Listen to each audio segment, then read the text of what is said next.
Hello, trombone player friends. We're going to be playing the song Rain, Rain today. I'm going to play the entire song all the way through from beginning to end so that you can refer back to the beginning of the video to learn what you need to do. Here's the whole song. 1, 2, ready?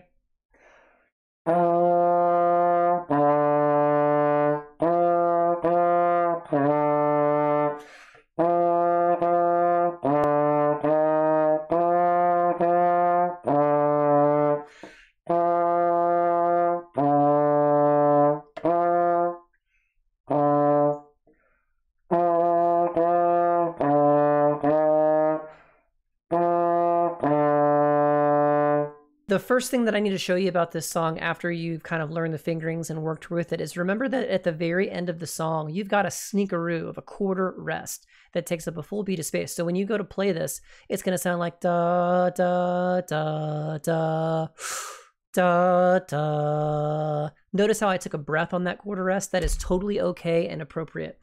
The other way that you need to think about this is in counting. It's like 1, 2, 3, 4... 2, 3. When we play this song or any song in general in music, we want to make sure we're using the tools that are available to us. And in Smart Music, we have this cool feature called the loop function. When you come up here, you click on loop. You want to click the word set, keep this checked, increase by 1 beat per minute. Come down here and slow that tempo down way bigly, like 64 beats per minute, maybe 62. When you go to get the song going, make sure you drag the handles over. And you want to isolate the parts of the song that are the hardest. And to me, the hardest part of the song is measure 3 and measure 4. Also, don't forget, turn your My Part on. You can record with that on and listen to it as you practice. When you go to start this, you'll hit play and it'll loop once and then repeat. It'll have a 4-beat count off. Every time that it repeats and gives you the 4-beat count off, this number is going to increase by 1.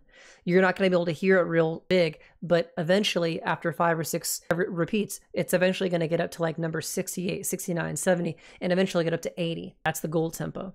So this is a great way to practice. Let's check it out. Really slow, right?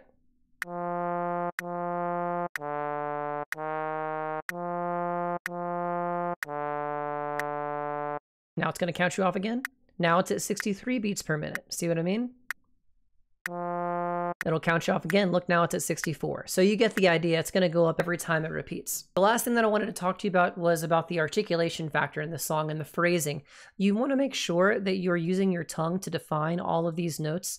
Trombone gets real tricky if you don't tongue. It sounds like a glissando, and we're not trying to do the bow with the trombone yet. That's not a skill we want to do. And so you want to go da, da, da, using the tongue. Da, da, da, da, da. Okay, a lot of students will try to combat this and just fake it by articulating with stopping their air stream, but we don't want to stop the air stream either. Don't do this.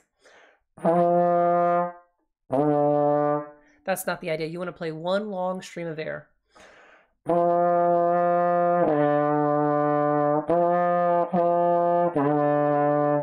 Now there is a subtlety there. You might have to stop the air for like 1/10 of a millisecond, but we're not talking large amounts of time. Very, very small amounts of time. You'll see in the music that there's breath marks here. Use those breath marks to help you understand when you should take your breath and when you shouldn't. So don't go and do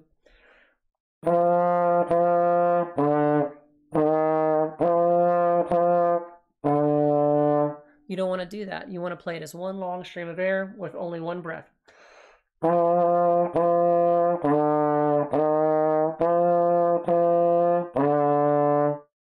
Hopefully that makes sense. Hopefully that helps out. If you're having issues with the music, come see me in office hours. Take lots of time to practice, but I'm happy to help though. You guys are awesome. I'll see you in the next video.